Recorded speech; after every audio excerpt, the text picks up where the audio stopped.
So again, good evening everyone.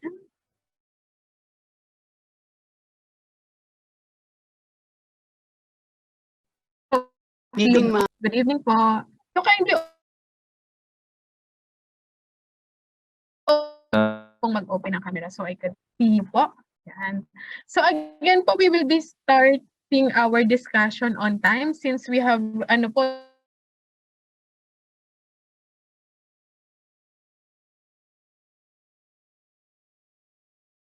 no discuss last week. So now we will be discussing karugtong po dapat ito ng training and development.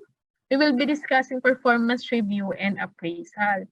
So for the objective po no of the performance appraisal is of course it will provide po information upon which promotion, transfer, demotion, layoff. So all of this po will be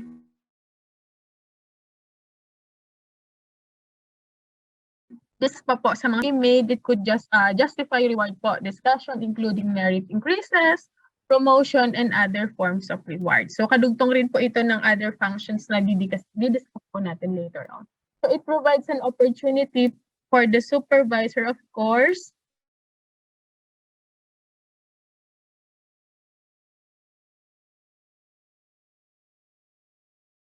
and his weaknesses. This in turn allows both to develop a plan po for correcting any deficiencies that the appraisal might have.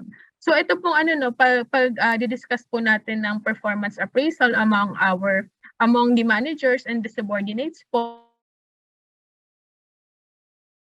that are the strength and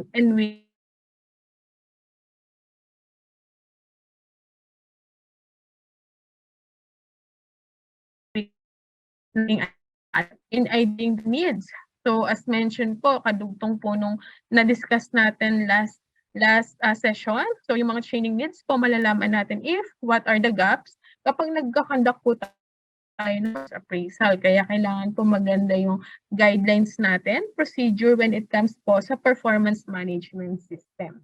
So of course, it will help po no yung career planning as mentioned during our first session. So nakikita po natin kung ano po yung mga kailangan in terms of the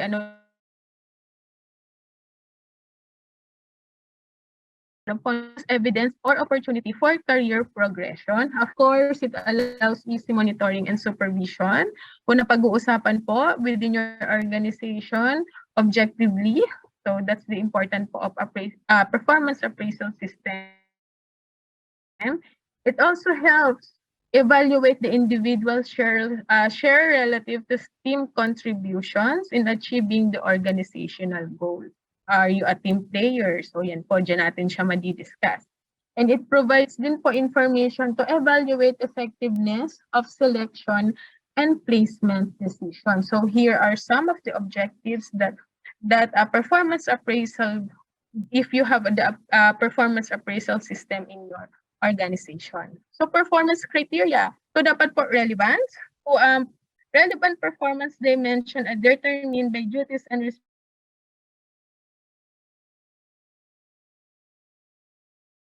responsibilities po during the job analysis and job description session po natin. So kailangan po yung performance criteria naka-anchor po siya or naka-align siya with your job, of course, duties and responsibilities. Mahirap pong i-measure kapag hindi naman po yon ang task ng ating mga empleyado. Reliability, so produce consistent and repeatable evaluation.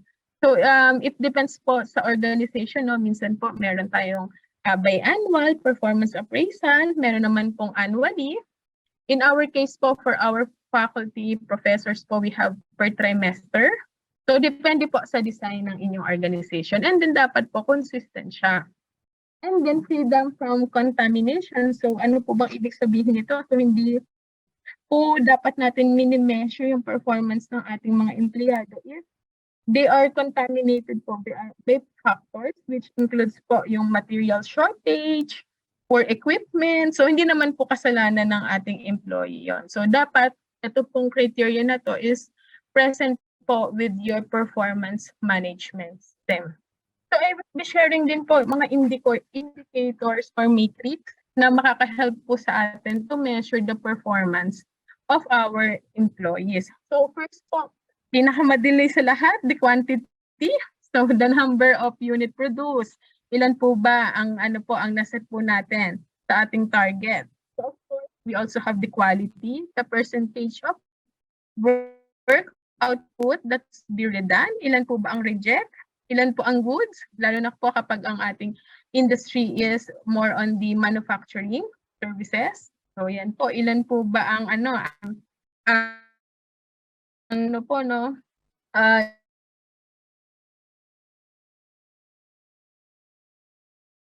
kapag po ginagamit natin na isang determinant is quality. So of course, the timeliness. How fast po work is performed, it may be a number of units produced per hour. So yan po. Cost effectiveness, pwede rin po natin siyang idagdag sa matrix. The cost of work performed should be used as a measure of performance only if the employee has some degree of control over cost.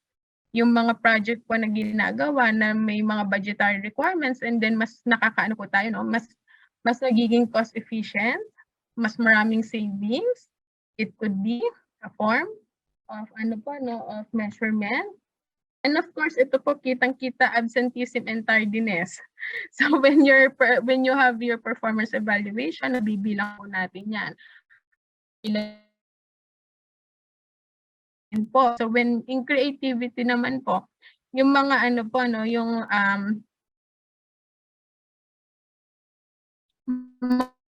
mga project po tayong great idea, innovation. So it could be.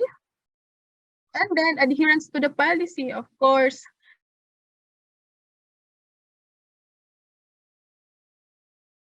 Administrative cases. So, pwede rin natin siyang basihan.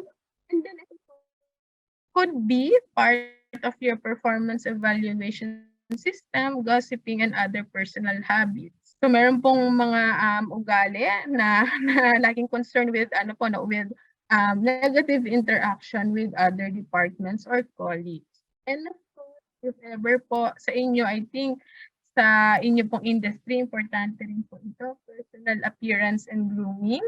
So sumusunod po ba sa code, sa dress code ng company? So hindi lang po in dressing, pati po yung kanyang kung paano po niya dalhin yung sarili niya, it could be. So dapat po malinaw with your performance appraisal system.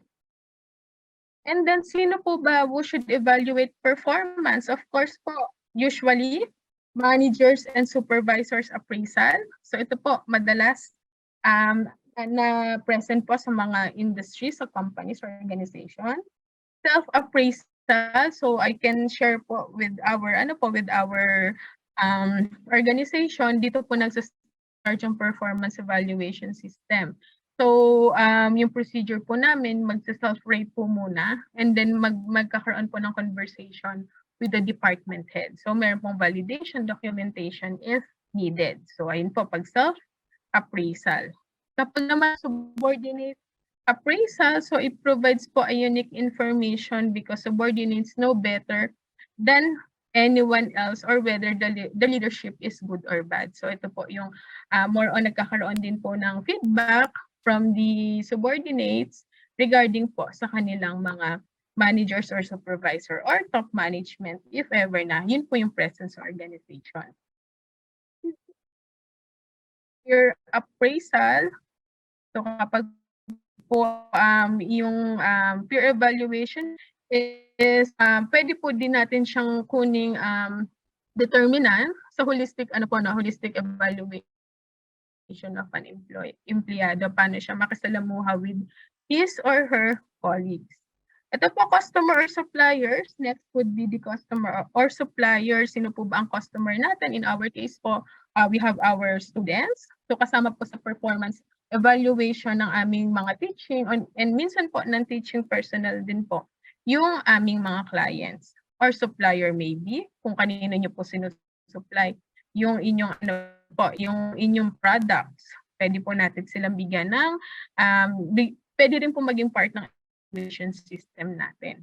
And of course, for like din po sa peer appraisal, team appraisal. So kapag ka po yung inyong organization is working as a team, so pwede po natin hingian din ng bigyan din ng portion team, no? Professional assessors po, yung nag-evaluate ng technical skills, competence. So yun po kapag po, for example, sa amin, so Marina and Ched would assess us. So pwede po natin siyang ilagay sa part ng evaluation system. If your quality management system po passed the external certification body. So for the your full circle appraisal, ito po yung pinaka-ideal na ginagawa ng isang company. But then of course, masyado po siyang tedious because yun po, kukunin niyo po lahat ng aspect from the customer, subordinates, lahat po ito. Self-appraisal, peer, customer, yan. So lahat po, 360 na po siya. It is ideal po para at least makuha natin yung lahat ng aspect. But dapat lang medyo careful tayo. And you need a lot of time po in evaluating your employees. So 7 tips po, no, I will be sharing these 7 tips for creating a world-class appraisal system or a good appraisal system. So first po is design the form. So ano po ba ang gagamitin nating form? So this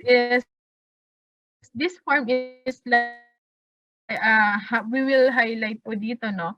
Yung design, ano po ba ang inyong mission and vision? So kasama po dito yung build your company values in your form. So kailangan po maganda yung appraisal system natin para po gawin siyang practice, good practice po, and then valid po. Kasi if not, it will just be another exercise that para lang may mapasa. Sige na, i-rate ko na lang to para lang for compliance. So as mentioned, build your company values into your form. So performance appraisal is a means, not an end. So values become real only when people are held accountable for living up to them. So kailangan po naka-present po yung company core values nyo. Minsan yung vision, mission, nilalagay din dyan para at least naka-align with our performance appraisal system. To assure ongoing communication during development. So hindi lang po basta binibigay yung form, hindi lang po basta na lang sinasagutan. So dapat po meron po tayong communication with with the entire organization po. So yun. And then train all appraisers. So ito po, no, kailangan po yung methods na ginagamit nyo or yung tools po, aware po yung lahat ng manager, supervisor, or even lahat po na nag-a-appraise. And then orient po lahat ng employees natin. Ito po lahat naman is in-evaluate natin. So, yan. So use the result, of course, kung hindi natin siya gagamitin.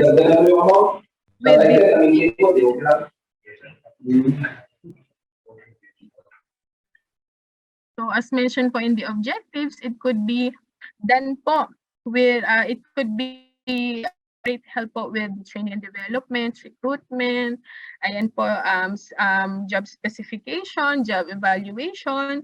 So kailangan po ginagamit natin siya, hindi lang natin siya kinikip or just a waste of time. So kailangan po merong good use po ang ating performance appraisal system. And of course, monitor and revise the program. So audit the quality of the appraisal. Valid po ba ito? So ayan, actively seek and incorporate suggestion po for improvement. As I mentioned po, lagi po tayong continuous improvement. Okay. So for the at this point po, do you have any questions? Sharing of your best practice? Okay. So none? If none po, we will be proceeding with the performance appraisal problems and solutions. So usually po, yung mga na-encounter natin kapag tayo po ay nagkakandak ng performance appraisal. First po, halo effect. Ano po ba itong halo effect? Ang problem po dito, ang manager or supervisor allows a general favorable impression of an employee to influence his or her judgment on each separate factor in the performance appraisal process. So an unfriendly employee, yung medyo snob, yan, nami-misinterpret, introvert, will often be rated unsatisfactory for all traits rather than just for the trait pertaining to interpersonal relation. So nagkakaroon po tayo ng bias test. So the solution, so the rater should consider each factor independently of all other factors. Baka po yung behavioral problem natin, okay naman siya in terms of task. Pero dahil nga may bias ka sa kanya, hindi mo na titingnan yung ibang aspect. So yun po. Kailangan po maging maging considerate and then maging objective all the time. So yun po. Recency effect. So ito naman po, the problem is recent events tend to have a fully and unusual strong influence on the performance appraisal. So as lagi ko pong sinasabi with the group, usually medyo yung kung ano yung recent task na nagawa. Naging okay yung project. So yun na yung maaalala natin. So yung entire appraisal period, yung mga nagawa mo previous months, several months ago, hindi na natin-take into consideration. Okay po, the appraisal period po, depends po yan from pwedeng on a yearly basis, annual, or per quarter. So ayan po, so iwasan po natin na yung mga recent events lang yung natin-take note natin. Okay, so for the solution, an alert manager compensates for lack of perspective by careful documentation. So maganda po, meron tayong sistemang ginagamit, meron tayong file of all the tasks done. May matrix po tayo para during the performance appraisal system, magiging magiging transparent po kung saan nanggaling yung mga grades o yung evaluation na binigay natin with our employees. So, hindi lang to ito lang yung naaalala ko because this are the recent recent projects. So performance, ito naman po, previous performance bias. Ito naman po yung hindi na nakaka-move on. 2 years ago, 3 years ago pa nagawa ng empleyado yon. Until ngayon, nilalagay pa rin po sa performance. Meron pa rin po siyang meron pa rin po siyang hangover doon. hindi na nagpo-progress. So lagi po natin i-take into consideration yung period po kung kailan po kayo nag-a-appraise. So solution, once again, observation and documentation of the employee's performance will give an accurate account of the performance period under scrutiny. So, yun po. Next, leniency, harness, strictness, error. So usually din po itong nangyayari. Some managers tend to give the most favorable ratings while others tend to evaluate the same performance level unfavorably. This error is usually committed when managers feels uncomfortable about communicating negative feedback or do not want to hurt employees' feelings. So na lang po, yung mga hindi na di-discuss, yung mga weaknesses. Kasi si empleyado, si manager, minsan po merong mga personal na rin kasi relationship, kaibigan na, kumare. So hindi natin may iwasan within the organization. Ayaw ko nilang magsalita ng negative feedback. So wala pong makikitang improvement with the employee's performance. So the solution would be understanding the constructive purposes of performance appraisal and acquiring effective skills in giving negative feedback. Should reduce the tendency to commit this error. So para hindi na po natin siya ma-encounter in the future. So raters can assess their own harsh and lenient rating tendency by examining or distributing rating forcing a normal distribution to avoid this error. So for the next naman po, na mga problems na usually na-encounter with the central tendency. So the problem in central tendency occurs when the manager rates all the employee as an average by choosing the middle rating. So meron po tayong rating from 1 to 5, lahat na lang yan. I will give you 3.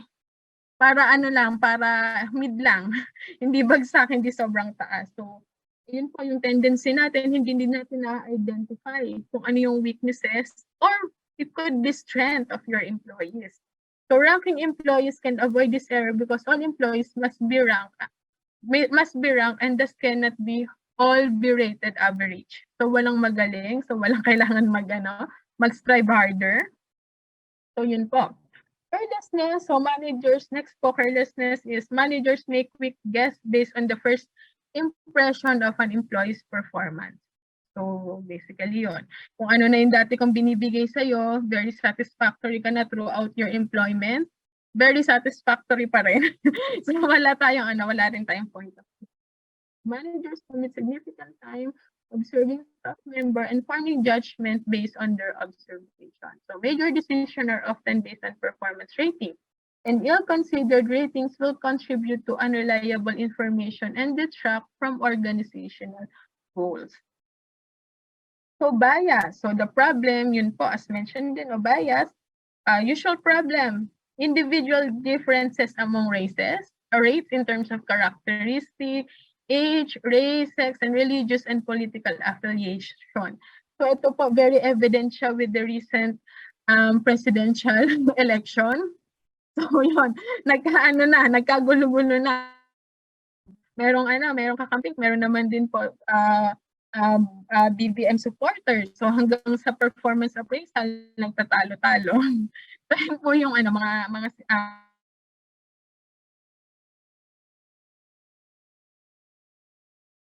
underrators, personal preference, prejudice, and biases. So, as mentioned, marami po tayong mga biases na pwede nating madala in terms of rating our employees. So, the solution when rating employees or the teams, the peers, so yun po.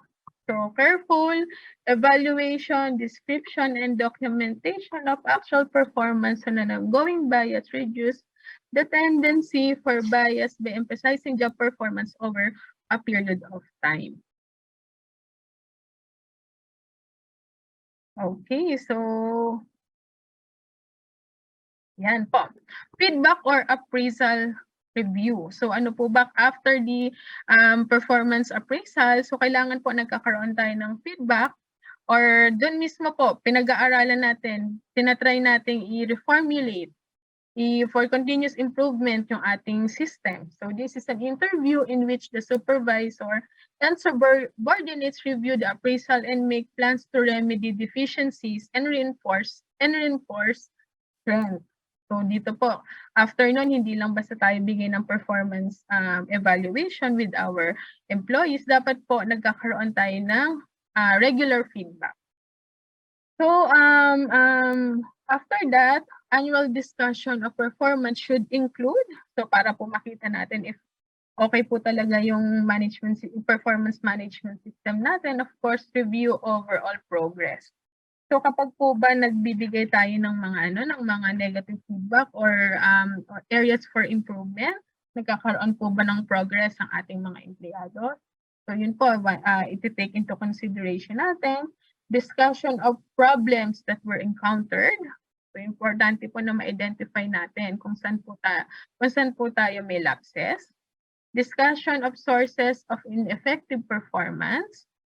Agreement about how performance can be improved. Hindi lang po tayo fault finding. So kailangan po meron tayong improvement. Discussion on how current performance fits with long-range career goals. So meron po tayong mga ladder, areas for promotion. So nakikita rin po natin doon. And then specific action plans for the coming years and how to reach short and long-term objectives. So yun po yung kailangan natin i-take into consideration when we're doing a feedback or appraisal review. So at this point po, do you have any questions? Sharing po? Anyone would like to share your performance appraisal system? Yes po, Sir Bert. Ma'am, hindi ma'am ako mag-share ng appraisal system namin, pero have you encountered ma'am na challenge ma'am yung evaluation sa isang tao? Then how do you mitigate ma'am yung ganun? Yes po, sir. Usually po kasi, sir, no, kasi nga po I'm with, with the educational sector. So, syempre yung mga faculty would react. Kasi ang comments ng mga students would be, ang higpit ni sir, ang baba magbigay ng grade. So, yun yung mga, which is, on the management side, come to think of it, it's very good that we have, that we have at least strict instructors, that yung amin pong grading system is okay kasi na-challenge yung mga students. So you need to balance po the the feedback of the of the rate. So ganun po namin siya binabalance. So marami pong mga cases na ganyan. So may mga biases yung mga natin na discuss natin. O yun po, kailangan lang po open communication, and then of course kapag may mga negative feedback po or mababa yung grades, we need to to set goals. So kailangan naman po makikita naman mag-i-improve, maybe in the course po of orientation with the students, kasi nga po baka naman hindi naman sila na-orient. Bigla na lang ang hirap ng tinuturo ni sir, hindi naka-align sa mga quizzes namin. So by then, na-identify po namin yung gap, and then i-discuss po, nagkakaroon kami ng one-on-one discussion with the department head and the HR. Ito po yung mga points of action natin. So next, appraisal period po, mache-check namin, lumabas pa ba yung negative feedback from the previous appraisal. So ganun siya, sir. Hindi naman siya basta pagpangit, you're fired. So kailangan pa rin natin i-balance. So that's the dynamic, sir, when it comes to appraisal. So Thank you, ma'am. po, sir. Did I answer naman po your queries? So ganun lang, sir. Validate. And anyone po from the group who may question po ba? Before we proceed po sa ating next topic. Okay, nan. So medyo lang natin yung facing po, no, kasi we still have other topics to be discussed.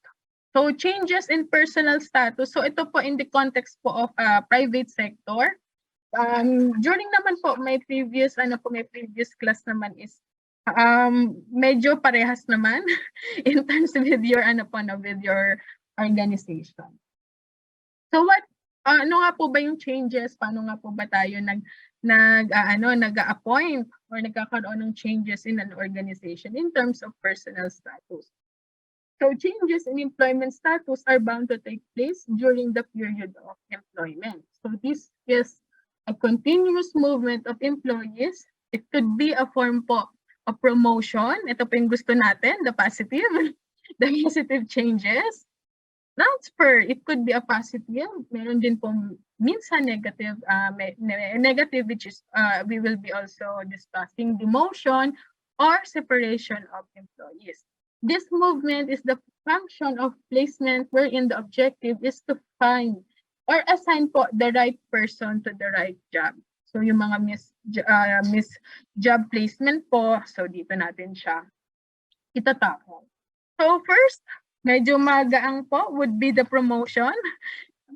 Involves the reassignment of an employee to a higher job position. This is also refers to upward or vertical movement of employees in an organization from lower level jobs to a higher level jobs, involving increases in duties and responsibilities. I think po sa inyo very transparent with the promotion, yung ladder nyo. So it varies po kasi into different organizations. So promotions serve as an encouragement and inspiration to other employees to exert their maximum effort. Of course, sino ba naman ang gustong stagnant? For 10 years, 20 years, yun pa rin yung rank mo in the organization. This can also help instill loyalty to the firm. So what are the approaches po to recruit employees for promotion? So first is the closed promotion system. So ang nagde-decide din po is the supervisor to identify promotable employees for the job. So may din po tayong tinatawag na open promotion system, also known as posting your job or the job vacancy, to enhance co-participation and achievement of equal opportunities goals. So kapag po meron pong mga open position, ina-announce po ng HR, and then all of the tingin nila qualified employees would have po the chance to apply for this certain position. So ito po, these are some of the criteria used in promoting employees. So first, number one po would be seniority. Of course, the length of service. It could be a straight seniority. So yung pinakamatagal po sa department or sa service, yun po yung nagiging basis natin in determining the promotion. So ito po may pros and cons. Baka kasi may cons po talaga siya, baka kasi matagal lang siya sa company but the performance po is not as good po as other employees. So nasabi lang na siya yung pinakamatagal in the organization or department. So ito po yung mas okay, qualified seniority. Siyempre po, mas senior ka with others, pero competent ka pa rin po compared to the other employee with longer service will be the one promoted. So balance po siya.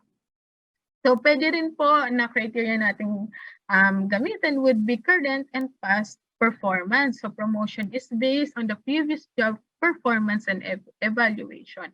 So usually naman po with the company, ito po yung ginagamit. So tinitingnan po yung track record if he or she is qualified po for the position.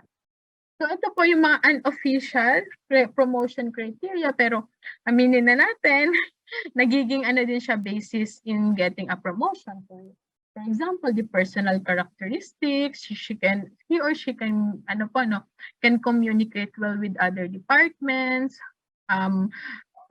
okay siya makipagtrabaho, very professional. So, pwede po natin din consider. So, nepotism, showing favoritism or patronage to relatives, sana hindi. Sana hindi nangyayari with your organization kung sino yung kamag-anak, malapit, with the top management, yun yung mas malaki yung chances for promotion. Social factors or friendship. So, meron ng mga nabuong special relationship, social friendship, ganyan, naging magkumare na, magkasama na for a long period of time, magbabarkada with the organization. So yun yung mga unofficial pero nagiging factor din in promotion. So we need to be very careful about those po. So for the next naman po would be the demotion. So kung meron tayong promotion, we also have demotion. So this is the reassignment po of an employee to a lower job involving fewer skills and responsibilities. It is also the movement of an employee to a less important job from a higher level job in the organization. Yung usually po kasi sa private sector, pag managerial pataas, it is the trust and confidence of your of your management to you. So kapag po medyo hindi natin na target yung expectation, na meet yung expectation of the management, that could lead also to demotion. So as a general rule, demotion should be cautiously resorted to for it badly affects individuals and group morale and productivity. So kapag po maraming nade-demote, maraming nata-terminate, so it will also cause po. Later on, pag-uusapan natin yung mga employees' grievances. So alternative to demotion should be, dapat po before we demote someone, dapat na-retrain natin siya, na-reorient. And then yung attitude, na-coach, na-counsel. Or last resort po, if all of these are present na hindi pa rin nag-excel sa work, it could result na po to termination if there is no improvement naman achieved. So of course, we need capable manpower, yung mga nagpe-perform po. So kapag hindi niya po na-meet yung standard natin, it could we could terminate his or her employment if dadaan po tayo sa due process, which is i-discuss po natin din later on. So transfer, this is also a good good thing po in an reorganization. So this is the reassignment of an employee to a similar job with a similar pay, status, duties, and responsibilities, or to other work shift or from one unit to another in the same company, just like being an invoice clerk to sales clerk.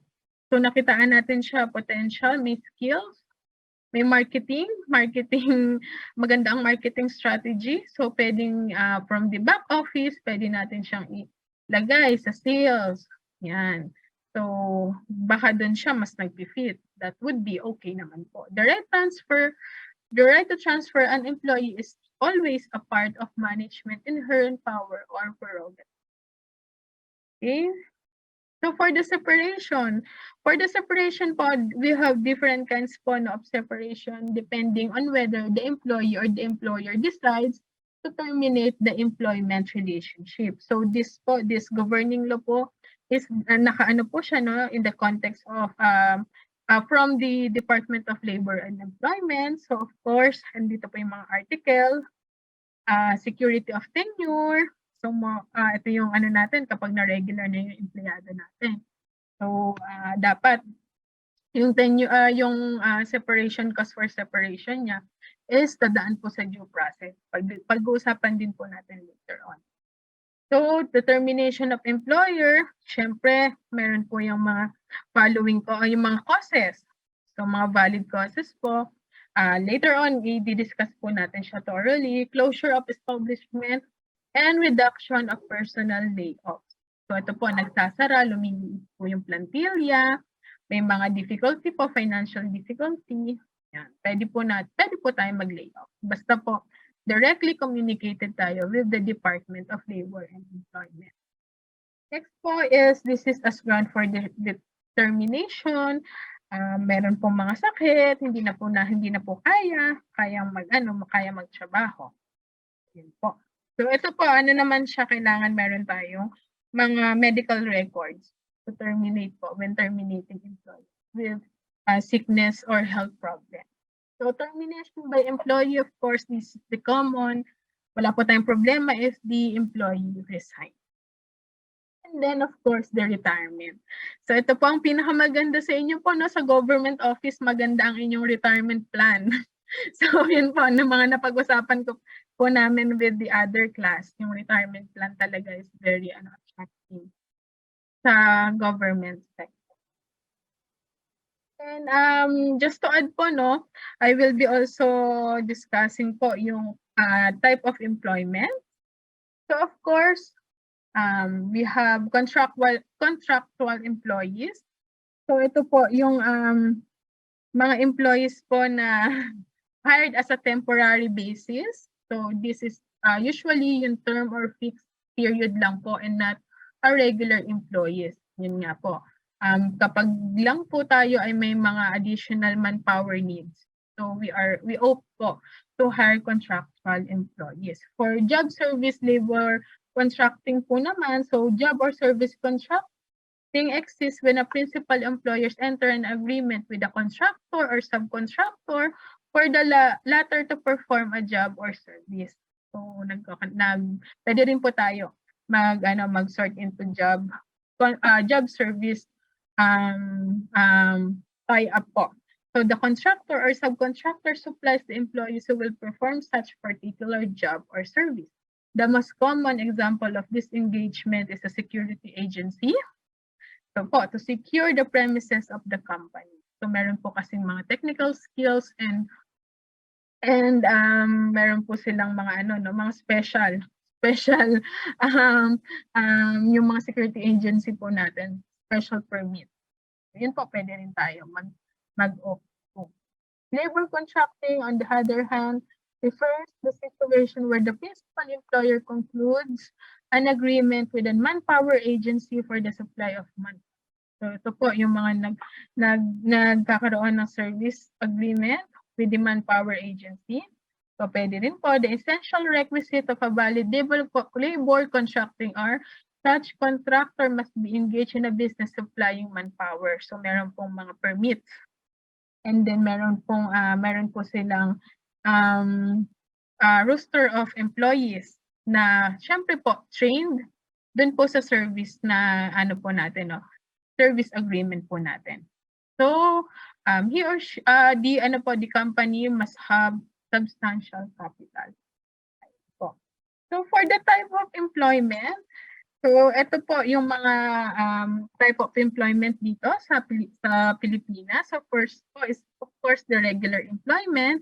This is a type of employment where the employee has been engaged to perform activities which are usually necessary or desirable in the usual business. So ito po yung nasa organizational structure.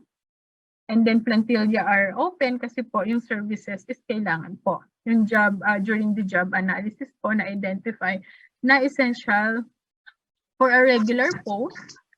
Yan, so yun po, yung mga regular employment. Of course, we also have the probationary employment.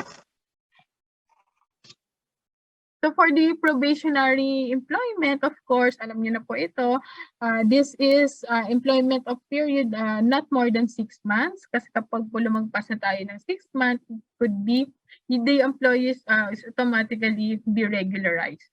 So before the 6-month period, kailangan po magkaroon na tayo ng assessment if he or she is bound for regularization. Part-time employment, so this usually refers po to workers employed to render po work for period less than normal 8 hour of work.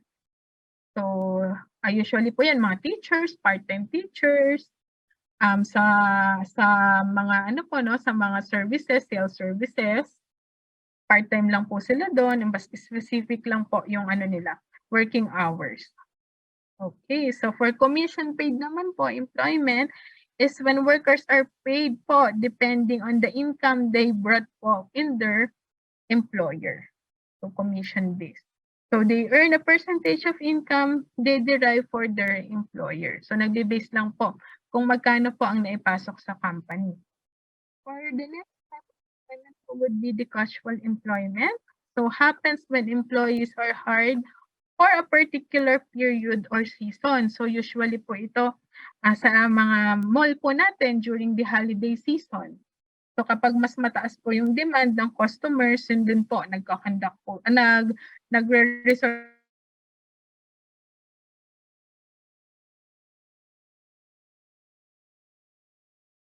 contractual employment naman po. It is the state when workers are employed at any time but for a definite period not exceeding into 6 months. Kasi nga po ay as mentioned, kapag po umabot tayo into 6 months, magiging bound na po for regularization. So this type of employment is most commonly used by employers in the Philippines today in an effort to achieve more flexible workforce as a key factor for survival in the situation of heightened competition. So yun po, ang ating mga type of employment in the Philippines. So any questions po for the status of ano po? Of personnel? Anyone po from the group?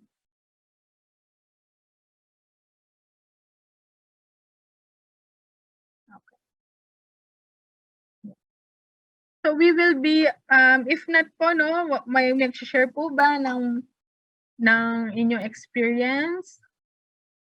Meron po bang na-promote? Yan, ano pong ano yan? Ano naging process nyo during your promotion period? Para maano na natin po, no? If I may, Ma'am, Lieutenant Salvador, Ma'am, good evening. Ma'am. Yes po. Good evening, Sir Louis.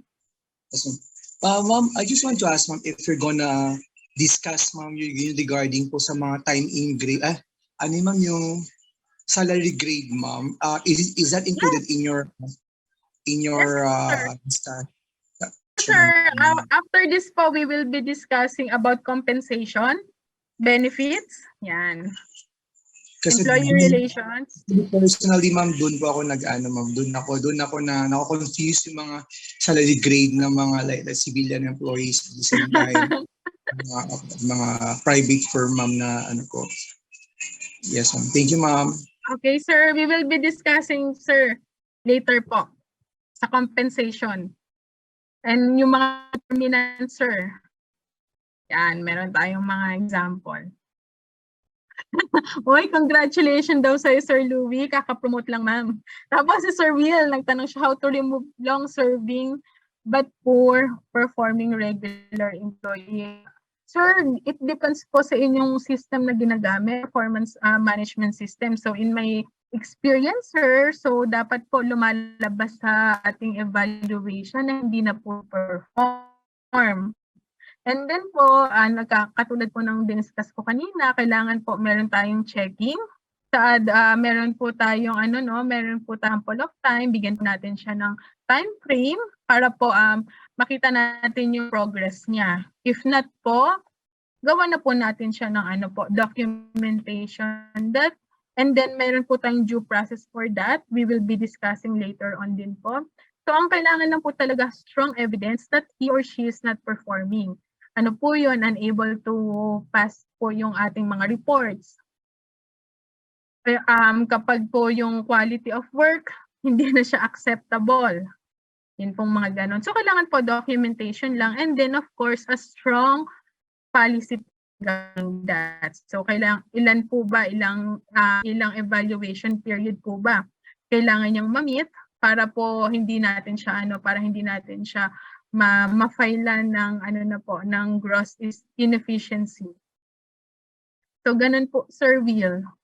So kailangan po ng yung HR po and the managers and the top management would have good guidelines po dito. So sa amin po, if may I share, kailangan po within 3 consecutive, kapag po meron ka ng 2 to 3 consecutive poor performance po, yun, subject ko na po for investigation. Yan. So, yan. Yan, Ma'am Vanessa. Good evening, ma'am. Yes, Ma'am, po, ma'am. Yes, ma'am. Curious lang, ma'am, kasi here in the AFP, we have what we call meritorious promotion. We promote personnel when that certain personnel parang achieve a certain deed beyond his ma'am, yung parang usual na trabaho. So in the private companies, ma'am, meron po bang ganun sa inyo, ma'am? For promotion kasi, ma'am, di ba, iba-iba po yung design or policy ng company. Sa amin po, ma'am, the promotion po would really depend sa approved plantilla. Of course, approved organizational, hindi po kami pwede magdagdag if the business po will not require. So ayun po, yun ang number 1 din po na kailangan natin take into consideration. Kapag mas lumalaki ang business, mas may area, mas kumakapal po yung ating plantilla. Pero po pag wala talaga, nakadesign lang po doon is for 2 to 3 hanggang 5 lang sa team. So ayun po, ma'am, yun po talaga yung hindi po kagaya sa government, no, ma'am, may mahit ka lang na na certain level, you will be entitled po for promotion. So yun po ang kagandahan when you're connected to government. And of course po, depende rin po sa laki talaga ng company. Yun po, yung career po natin. Thank you, Ma'am Vanessa. Thank you, ma'am. Any other po? Questions? Question, ma'am. Yes po, sir. Congrats daw, sir. Ma'am, another question, ma'am.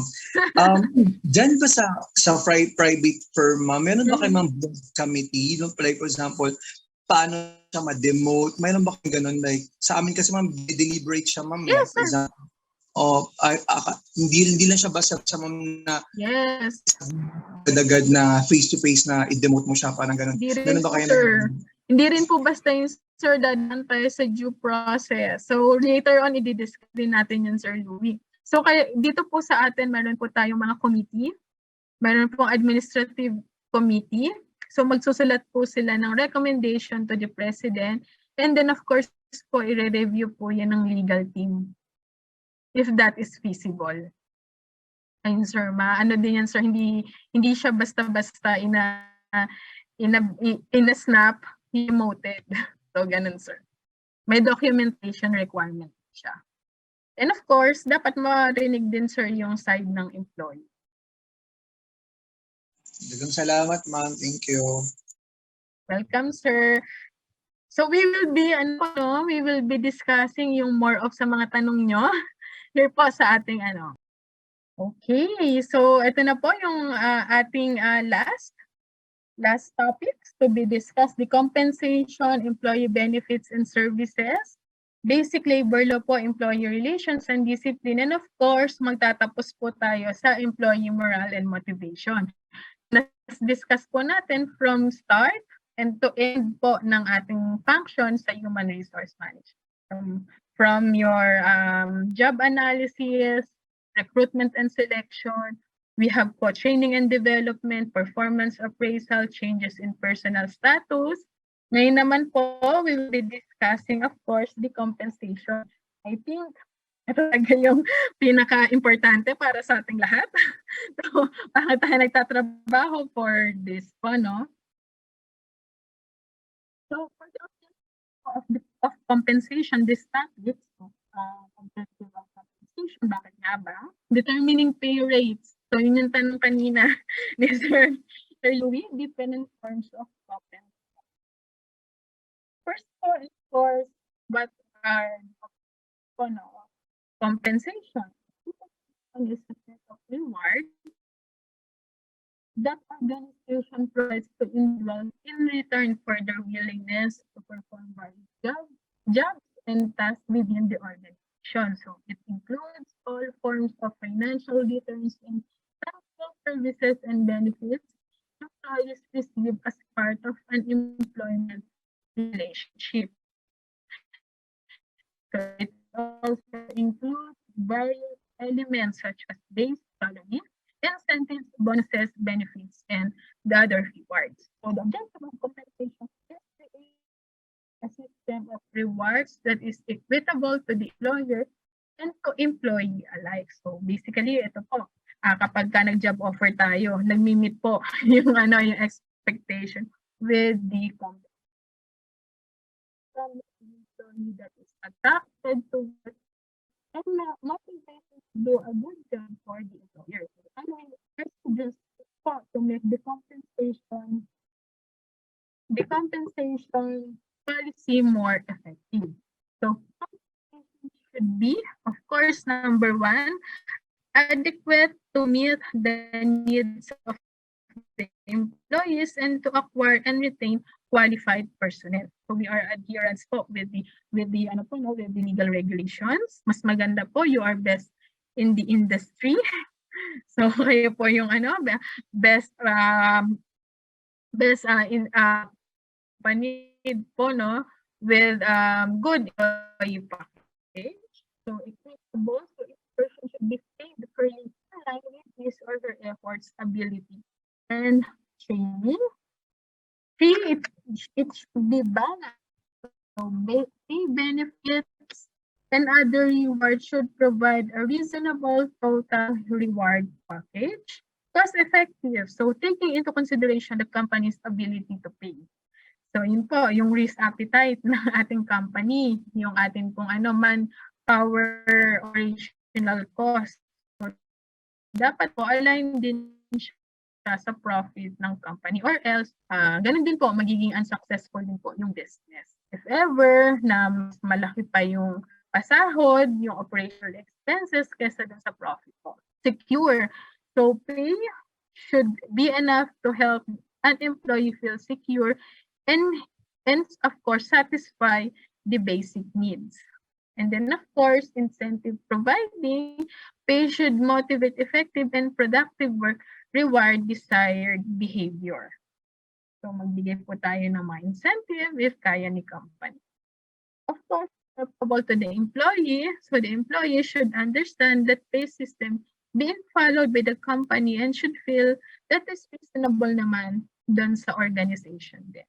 So fair, parehas po acceptable with the employee, and of course, compliant with legal regulation. So what are the legal regulation? Din po yung mga stated sa ating department o sa ating code of conduct po or policy po under DOLE. So yung mga regional wages, unfortunately, ngayon po, ganun pa rin yung mga yung mga pa rin po tayong provincial Manila rin. So dapat po compliant tayo with legal regulation. So, ito po, determining pay rates.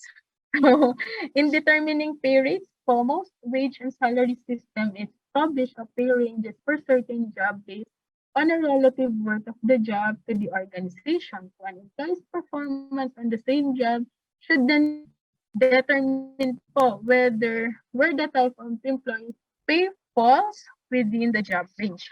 So in determining po the two basic phases, so one is determining the relative worth of the different jobs to the organization. So kaya po tayo nagagana ng analysis, job evaluation, so para po makategorize po natin kung ano-ano po yung yung magkaka-same. Sa inyo po kasi transparent na, may mga salary grade 1 up to highest. So dito po may mga factors po tayo na kino-consider such as education, experience, job complexity, skills. So Sir Louie, mga tanong mo kung ano yung mga pinagbabasihan natin when it comes po in determining salary rate. So depende po yun sa organization nyo kung paano po yung magiging point system. Pero dapat po meron po tayong ganoon, meron po tayong mga factors, meron pong pointing system. Ang sub-factors po natin could be the job knowledge, experience, yun po. Other external factors maybe, pwede rin natin. Yung basis natin would be sa industry market benchmarking. Yan, pwede natin. Yun naman yung pricing the different jobs, thereby ensuring external equity. So tayo po ba sa industry natin is masyadong malayo with the practice of other companies? So meron po, I will just share what we are using or most of the HR practitioner are using po yung data from the mga job natin, job posting site. So sa JobStreet po, maganda yung data nila. Kasi you will be, we could request po if you're active member po of JobStreet. Meron naman din pong nakalagay na rin sa internet, dun po sa mga benchmark salary. Nakalagay po dun sa sales, entry level, supervisory, professional, technical, managerial, sa food industry, marketing, IT, yan, human resources, admin. So meron na pong nakalagay doon. Mamaya po, kung pwede ko ma-share sa inyo yung binibigay ni JobStreet na data. So yun po, very helpful. And then, so determining salary pay rate, so these are some of the basic determinants. Of course, would be the external factor, supply and demand, economic condition and unemployment, existing pay level in the community, government regulation, and laws. So yan po. So minsan po depende rin sa sa market. Kung mas mahirap pong hanapin or you're specialized with those kind of work, job title, yan, mas mas malaki. Pwede natin i-budget for that. And then organizational factors, type of industry, profitability of the company, as mentioned, size of the company, capital or labor incentives, value of the top. Value of the job. So for job factors, skills, responsibility, effort, working condition, individual factors, performance, experience, seniority, length of service, potential promotability. So sa inyo po, with your salary grade, kasama na po lahat doon within yung tenure nyo, performance, yan. Then training, education. So same naman po with the with the private sector. Okay po, so these are the different forms po of compensation. So what would be payment for time work? Of course, yung binabayaran sa atin if we are a regular employee, incentive forms of compensation. So, yan, pwede rin po natin bigyan ng incentive yung ating mga empleyado. It could be po individual, pwede rin pong group, incentives. Yan. Performance-based reward. So, organization want employees po, of course, to perform a relatively high level and efforts po. So, kapag po madaming sales, actually, yung KPI mas mataas sa sinet, yung target po natin, accomplishment. So, hindi po natin magbigay ng performance-based reward. Ito yung mapapasana o lahat spot bonuses. So, maganda yung takbo ng company. Marami naman tayong budget na save or kaya biglang tumaas yung sales natin, pwede po tayong magbigay ng spot bonuses. Ito po yung mga spontaneous incentive that that would depend po sa generosity of your company. And then 5, ito po, yung kagaya ng ginagawa nyo po, skill and knowledge-based pay, competency-based pay. So, nakagraduate ng master's degree, nakapag-attain ng PhD, naka-attend ng specialized training. So, yung growth and development po of a person that would be very relevant po with the job could be a determinant po. If the company would give you a higher salary or increase it. Merit pay plans. So, merit pay plans is usually awarded to employees on a basis po of the relative value of their contributions to the organization.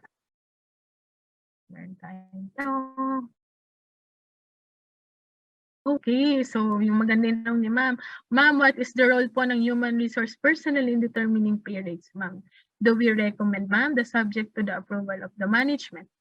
So this depende po sa type ng organization, but dito po sa sa based sa experience ko po, two of of my my company, kami po sir ang nag-recommend ng matrix.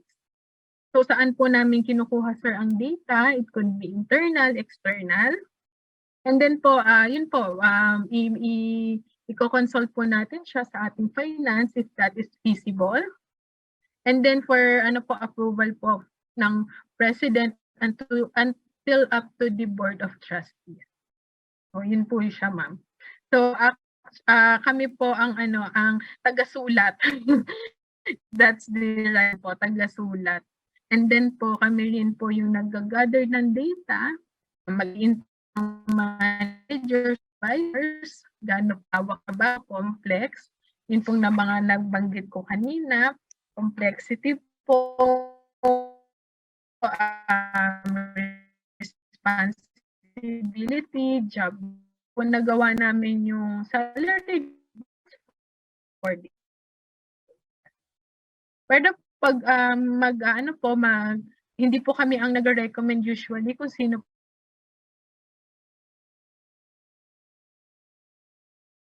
ang lines na sinusunod. So hindi po pag gusto ng HR na increase kayo, ma'am, for example, yun na po yung i-approve. So marami po tayong factors that need to consider. So na-answer ko po ba, ma'am Noveline? Ayun, welcome po, ma'am. Thank you, So ma'am. ganun po siya. Kami po ang magsusulat ng polisiya. I-recommend po ng rate, syempre. Meron po tayong documentation at attachment. So, yan, ma'am. So, for the going back to our to our topic. So, ayun po, profit sharing, merit pay plans, pwede rin siyang maging part po ng compensation. So, stock ownership, yung mga malalaking company po, may mga empleyado nila pwedeng bumili ng stocks. So, meron po din po silang nakukuha in return as part po of being an employee. And then, of course, ito po yung pinakamasarap. Sino po dito ang nasa executive level? So, yung mga perks, libreng pabahay, libreng pasakyan, libreng of our executive.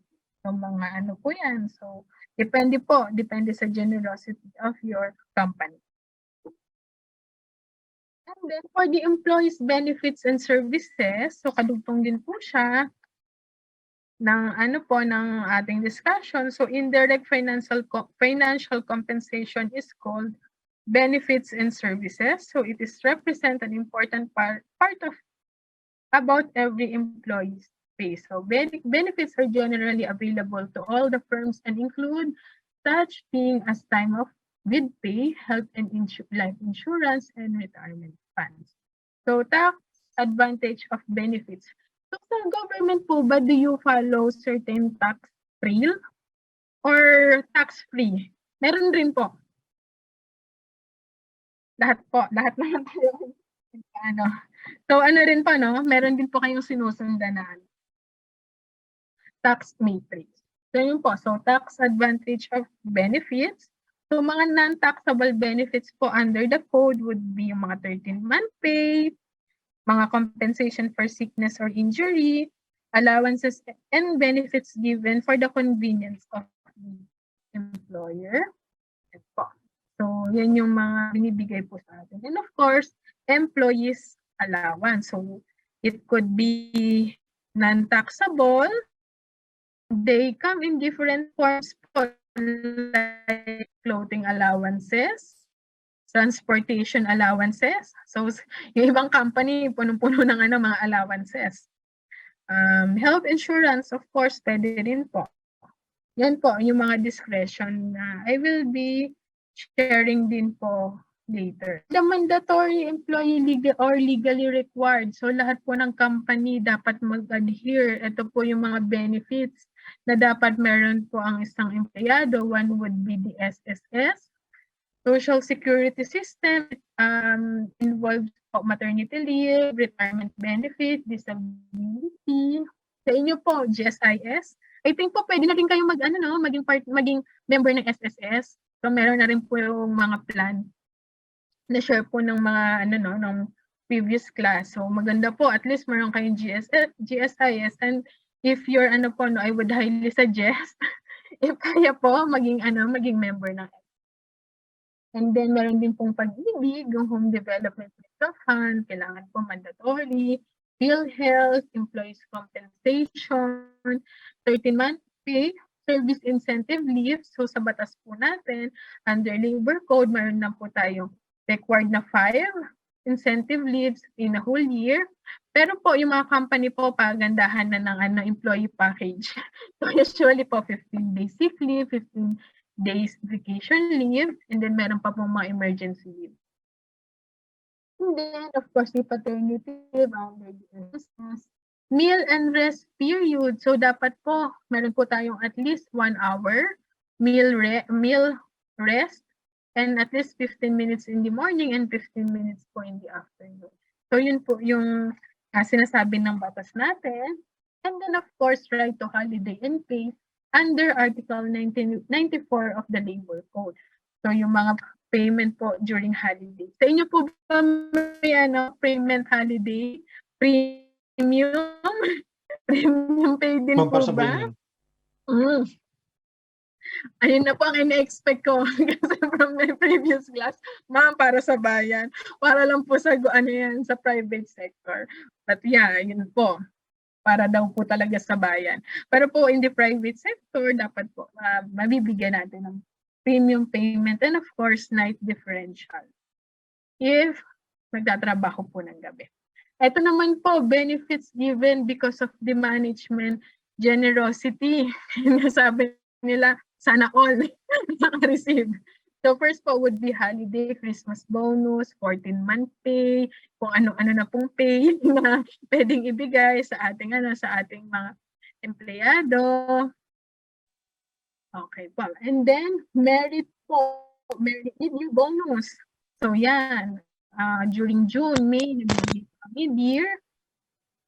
Cost of living allowances.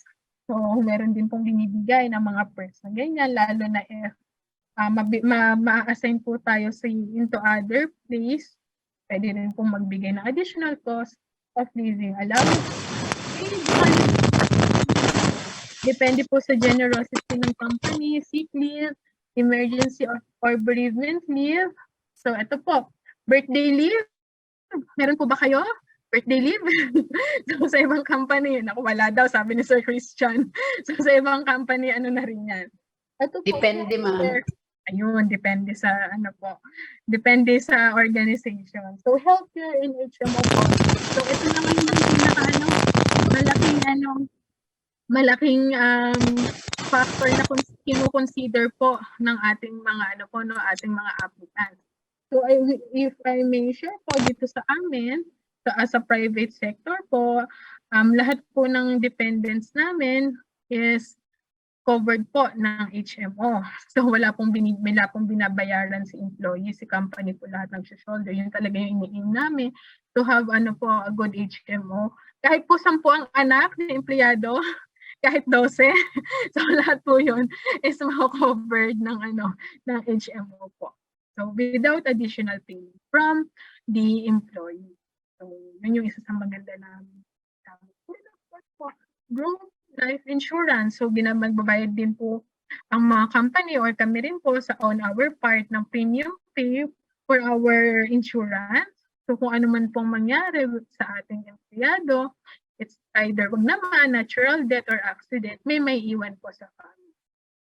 So sa amin po, best practice, yung pinaka-rank and file po namin would receive more than 500,000 if mawala po siya. So yun, naka-insured po. Pataas po level up to executive. So of course, we have then the pension plan. So yun po, or retirement plan. Sa inyo po ang pinakamaganda yatang retirement plan. Kasi po yung last payment and the yung number of years din po, no? Kino-consider din po in your retirement plan. So meron pong tanong, ayun ma'am, sa mga school po ang alam ko pwede kayo mag-schooling. Yes po, which is isang perks po ng mga empleyado sa yung nag-abil ma'am, o kailangan have a high performance service. Okay po ma'am, so for us po, meron pong option to to sponsor your graduate studies. But of course, you have to to have at least, depende po sa computation, may year of service po. So for those employees po na gusto na mag-graduate study and then of course mag-find din ng better opportunity outside, minsan ina-opt po yun.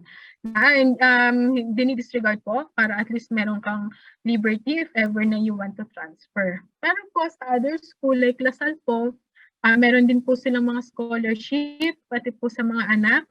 Yun. So, yun po yung mga maganda ring binibigay. And then other schools. So, kapag po regular employee kayo. And then of course, ma'am, if ever na magbibigay po ng mga, kasi may tanong dun po kung depende sa performance. Yes po, it can be na kapag dun po sa mga performing employees natin. And then po, syempre of course with your recommendation po. From the from the from your manager, supervisor po. And then i-course through po kay Human Resource Office for approval po of the finance and top management. So ganun po sa natin. Sa process natin. Ayan. So depende rin po ma'am sa risk appetite nga rin po sa budgetary capability sa budget budget po ng mga company. So swerte tayo if we belong po sa very generous company. And then of course for the executive compensation, cash compensation, long-term incentive plans, retirement packages, executive perks. So as mentioned po, kapag nasa executive ka, mas madami po yung mga services na they can offer. For the employee services, so personal services, benefits such as yung mga credit union, mga union po, counseling service, and legal service po.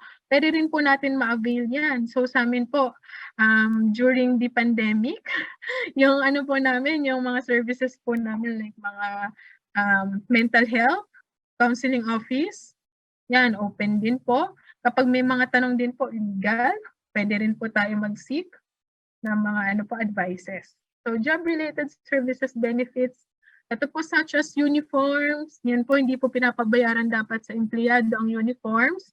Nasa batas po natin yan. Opo, so baka po meron kayong makilala, mga company na pinapa-shoulder po sa empleyado. So it's against our labor law. Food services sa cafeteria, yan. Educational subsidies or grants. Ito yung sinasabi kanina ni Ma'am Noveline na kung kung nagbibigay po ang mga educational institution. Yes po, kapag po nasa policy and nasa budget. And then, kahit po yung mga research, ano po, no? Mga research po natin, kasi nga we're an educational institution, meron po tayong mga funding for that. Mga papers po na pinipresent international and local. So, as ano po, and then of course, yung stock ownership option kung meron po sa company. And then all of these benefits po are equivalent to 30 to 50% of an employee's yearly wage. So sometimes nga po mas malaki pa yung budget natin. In terms of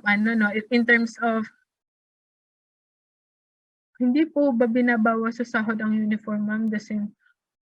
Dapat po hindi, ma'am. Hindi po dapat inaano. So tingnan po natin, baka po may collective bargaining agreement with the employees and the management. Pero po in the context po ng mga uniforms, dapat po solely subsidized po siya ng company. Depende po if may written agreement. Kawawa naman yung mga empleyado if ipapasubsidize po sa kanila yung uniform. Ma'am, pa-check nyo, ma'am, kung may kilala kayo. Pa-check nyo po sa nila sa uniform. Okay po. Yan. So, at the end po, companies who know how to take good care of their employees will have a lower employee turnover rate. Ito naman po yung totoo. If we're giving a good employee package, so mag-result po talaga iyon sa magandang retention rate. Yung mga nabibigay po tayo more than the company po, more than the government would require. So, any questions po with regards po sa compensation and services and other incentives? Yes, sir. So, yun, Sir Louie, yung tanong mo kanina, sir, yung regarding kung ano yung mga factors, so yung mga na-mention ko kanina, sir. Kailangan meron silang meron kayong matrix, sir, in determining salary rate. Depende, sir, sa company policy. Pero dapat present po, sir, yung basic. The basic would be yung skills, responsibility, effort, working conditions, educational, experience, job complexity, yung ating skills. Tapos po, sir, naka-categorize po by length of service. Pwede rin po. Bawat step, pwedeng 5%, 10% difference. So, depende po sa management. So, po siya, vertically and horizontally aligned. Usually, 10% would be good. Sa po ba, sa government, bawat rank, tawag nyo doon, salary grade, ilang percent po ang difference? 10, 15? Depende. Depende sa industry. Bawat jump po, ano po ang formula? Kasi po usually talaga may formula po yan kapag magagawa ka ng salary matrix. So yun, it could be economic. Pwede rin po tayo sa economic increase kapag 6% yung natin, tinaas.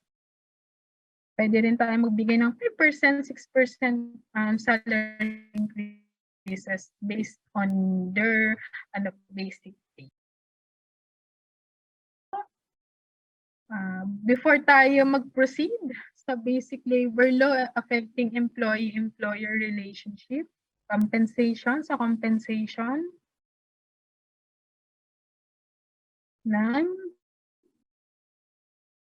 Okay, so palapit na po tayo ng palapit with the malapit na nating mabuo yung lahat ng function ng HR, human resource management. So of course, as part po ng HR, kailangan po in place yung mga mga labor related issues in our company. So it will affect po kasi the employer and employee relationship.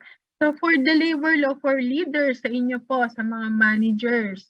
Okay, ma'am, before we proceed po, ma'am, is it the job po ba ng human to interfere sa legal issues ng employee compensation. Yes, ma'am, it would be. Kasi po, yun nga, the compensation po is part po yun ng human resource function.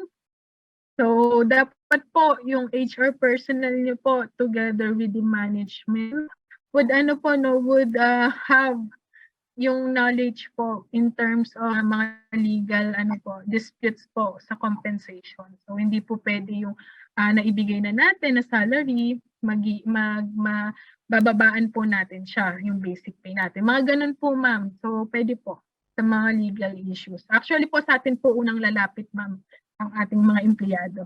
If meron silang concern, hindi po nababayaran ang overtime, wala pong premium pay, hindi nagda-night, walang night differential, may yung hazardous pay, hazard pay, yan.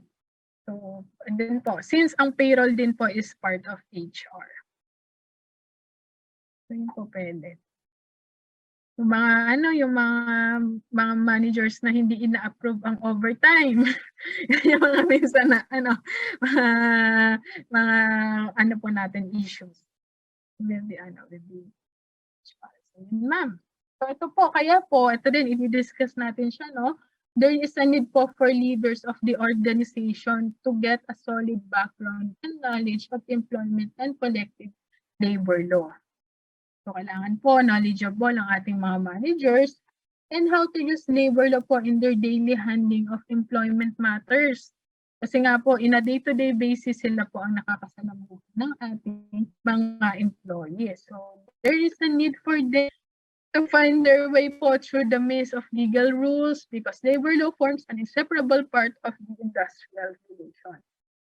So, the leaders po are also advised to find out everything about strikes. Yan. Kaya po, dapat may communication po talaga tayo. Lockouts, protest, action, pickets, lahat po ng issues for negotiation to effectively handle the people in their organization. Or else po, magkakaroon po tayo ng problema when it comes to our manpower. So workers want to be treated fairly, of course, by the organization. So most expect for fairness and many demand for it. So the labor code also requires fair treatment. So the labor code of the Philippines deals with the fairness of organization practices that dictate the day-to-day treatment of employees. So organizations comply with this law by instituting policies that recognize and protect individual rights and guarantee employees' protection. So from any arbitrary treatment from the management. So mamaya po, i-discuss natin paano ba yung mga grievances with pertains to our employee and of course the employer. So state policy on labor, so it's very important po to promote and emphasize the primacy of free collective bargaining and negotiations, including voluntary arbitration, mediation, and conciliation, magkasundo po between the management and the employee as mode of settling labor on industrial disputes. So to promote free trade unionism as an instrument for the enhancement of democracy and promotion of social justice and development, to foster a free and voluntary organization of a strong and united labor movement. So magkakasundo po, hindi po nagkakaroon ng chaos within your organization. Kapag po tayo ay sumusunod sa mga polisiya na naka-anchor po sa ating labor, so sa DOLE. So sa inyo po, with your side, it could be the civil service. Yun po yata yung counterpart. Then po.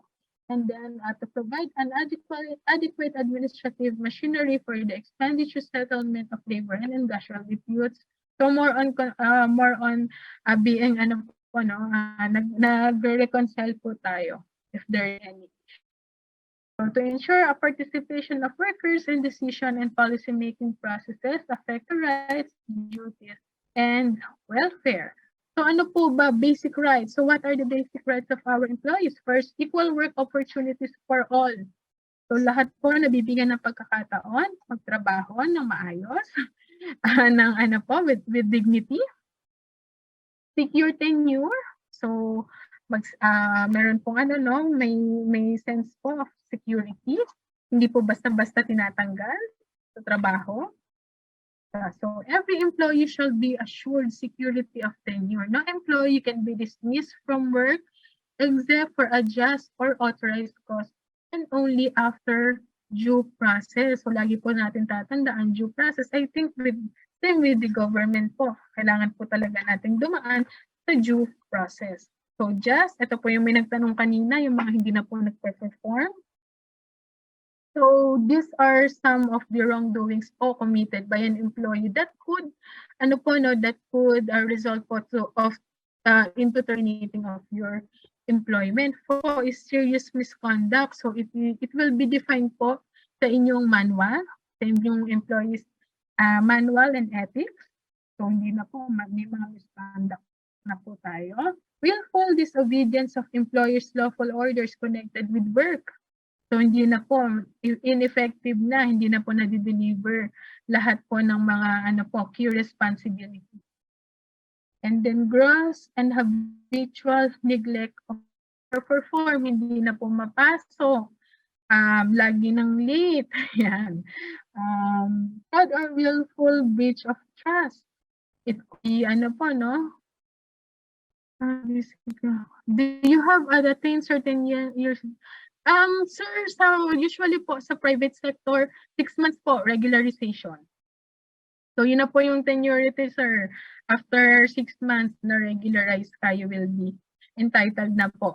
Sa lahat ng ng company, Yun po, sir. 6 months. So dito po pero po, depende po sa depende po sa contract. For faculty po kasi meron silang other manuals for regulation, CHED regulation, 3 years po ang tenure for faculty. Pero po usual industry 6 months po. Of natin seniority po natin. Ganun lang po siya 6 months. Dapat sa 5 months po hindi na natin siya ma-regularize. Or else lahat po tayo dadaan po tayo sa due process kapag po ito terminate yung contract. Yun po. So, yun yung other po would, yan po. Welcome po. So, commission of crime or offense po against employer, employee, family, members or representatives. And of course, other analogous cases po. Depende po sa inyong manual. Kailangan po in place ang ating manual para po yun ang pinaka-Bible natin if ever po na may ma-violate tayo. So authorized cause po, ito po yung mga pinapayagan ng ng DOLE kapag po magte-terminate tayo, kapag po redundancy, so hindi na siya kailangan sa kumpanya. Hindi po yung tao yung pong position. So nare-redundant na po. Usually po ito po yung mga post po na dumiliit yung organization natin, hindi na po natin kailangan ng ganun karaming tao. For redundancy, retrenchment po to prevent losses, medyo nagkakaroon financial difficulty ang company, pero po kailangan pong i-file again natin sa DOLE. Closure of the business, of course, hindi na kumikita, nagsara na, kailangan po natin magtanggal ng mga empleyado. Nakakalungkot lang po during the pandemic, sobrang dami pong naapektuhan. Kahit malalaking company, even yung mga lalo na pag mga ang business po is travel, airlines, so ang dami po na redundant, na retrench, and of course, nawala po talaga sa service. So due process po, in cases of just cause involved, so notice of employee to intent or dismiss and grounds for dismissal. If ever po, kailangan pa rin, naka-notice po. Hindi po pwede na, hindi ka na basta papasok. So, kailangan po, may document. Opportunity for employee to explain his or her side, if ever po, meron po siyang na-violate dito po sa mga wrongdoing. So, mamaya po, we will be talking more of that. And then, notice of decision to dismiss. So, in authorized causes, due process means written notice of dismissal to the employee specifying the grounds at least 30 days.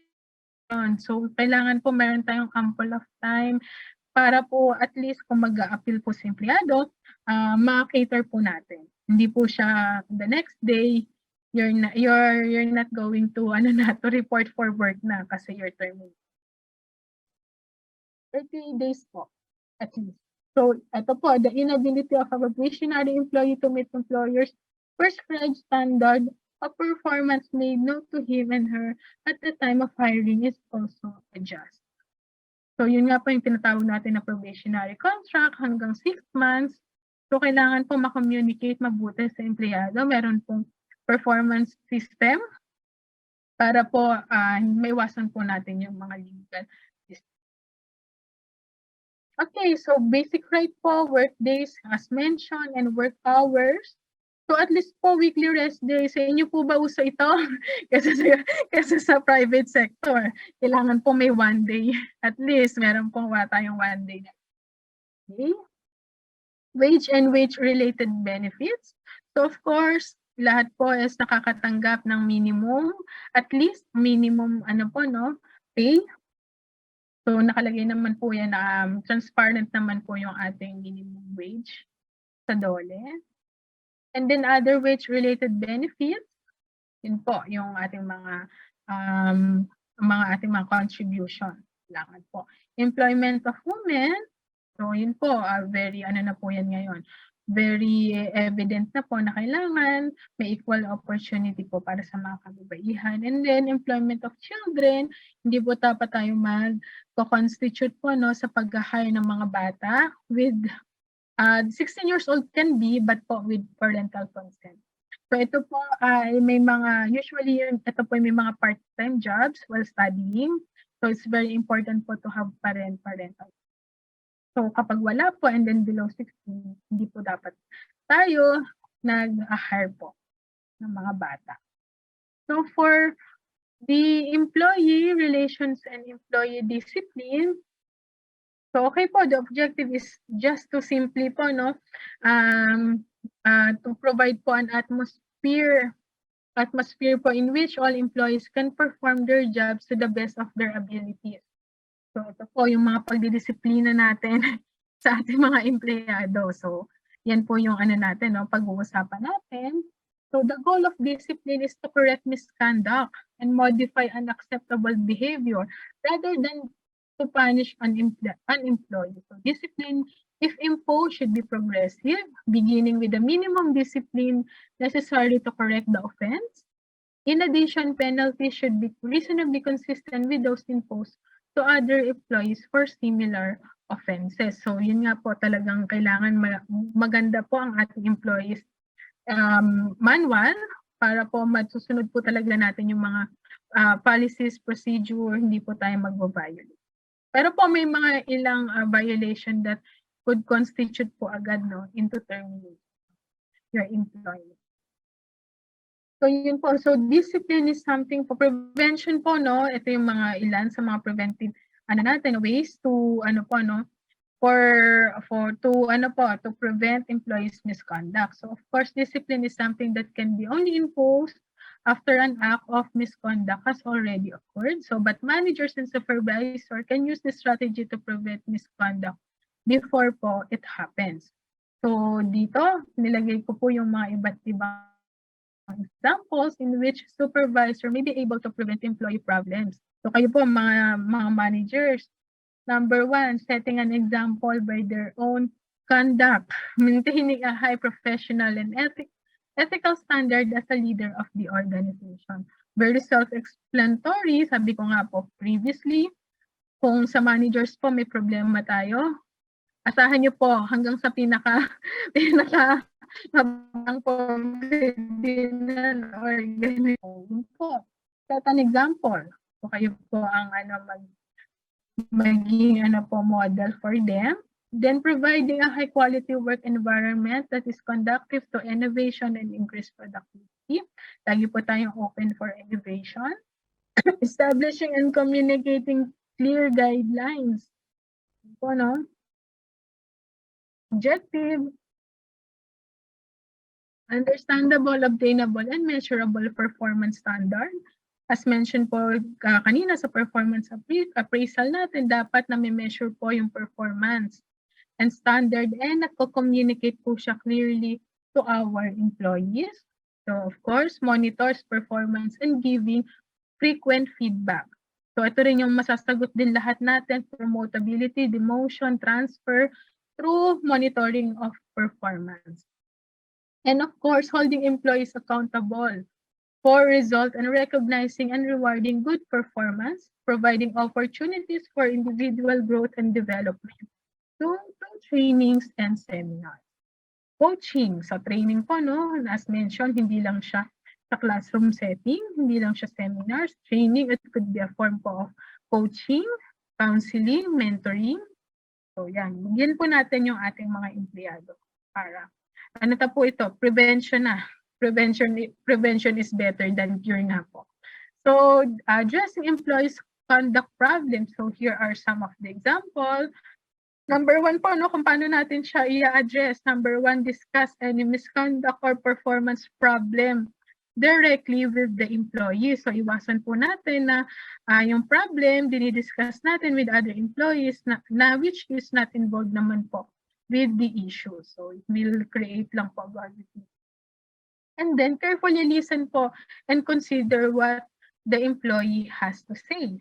Siyempre, clearly explain the expectation to the employees, lahat po ng inyong policies, regulations, yung mga problema po, then opportunity po to ask any question and offer assistance in complying with your expectations. So if applicable, develop, ito po importante, develop a plan po with the employee directed and po helping them po to improve misconduct. If possible, set time limits for improvement and be very clear about the consequences. So very self-explanatory. Give the employees periodic and specific feedback. Be firm and clear about what is the need po for improvement. So yun po ang kailangan. Meron po tayong clear. Okay po. Before we ano po answer yung ano ni Ma'am. Tapusin lang po natin to, no? If misconduct continues, the supervisor may choose to orally admonish po the employees, providing a strong message that further incident, similar misconduct may lead to a formal action. So ito na po, pwede na po tayong mag-consult sa mga HR po natin or sa inyo po, on your part, sa inyong personal ano po, no, department, to decide po, to ano na po, to formally discipline the employee. So may tanong po si Mama, may policy po ba or what is the role of HR if ever supervisor violates certain labor or rights of employees, ma'am, like granting yung mga mandatory leaves, ma'am. So ibig sabihin nyo, ma'am, hindi itong mga managers and supervisors ang hindi sumusunod sa ano po, sa labor ano po natin. Yes, ma'am. Apo. So, ganun po, ma'am. So, it's really a part po ng ano, no, ng human resource. So, kailangan po magkaroon po tayo ng open communication with the managers. But, ma'am, documented minutes of the meeting. Ipaliwanag po, mabuti ito po yung ating rules for that. And if yung cases po, marami na po akong cases na hawakan na ganyan against supervisor and managers na hindi sumusunod. So ako na po yung nag-i-impose po with the approval of our president. So kami po yung namin kasi kami na po yung talaga magdi-discipline dun po sa mga managers. But very very careful tayo at dapat po well documented, napaliwanag, na-orient po sila, nabigyan sila ng copy ng mga policies. Kapag po na-violate pa rin nila, ayun po. Mayroon na tayong meron na tayong, actually nga, mas matindi po kapag managers and supervisor kasi po, hindi sila, yung mga reklamo po would be very subjective na kasi trust and confidence na po yun. So hindi na siya, yung labor po natin, yung dole natin, hindi na masyadong nag-intervene kapag mga managers and supervisors. So sasabihin po sa inyo sa dole, pag-usapan with the management. Unlike po sa mga rank and file employees po, ipaprocess po talaga nila. So yun, ma'am. So kailangan talaga great responsibility with that. Yes, sir, Bert.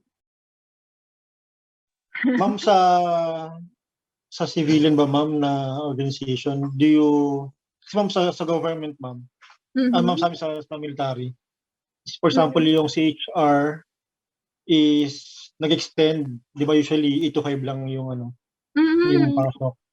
Then nag-extend siya ng time. So minsan we compensate 'yun, parang binabawas, kumbaga parang pwede niyang singilin sa amin.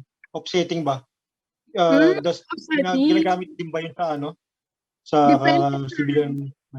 sa organization, pero sir kami may practice po, kailangan na lang pong mag-earn ng overtime para maiwasan natin yung legal disputes.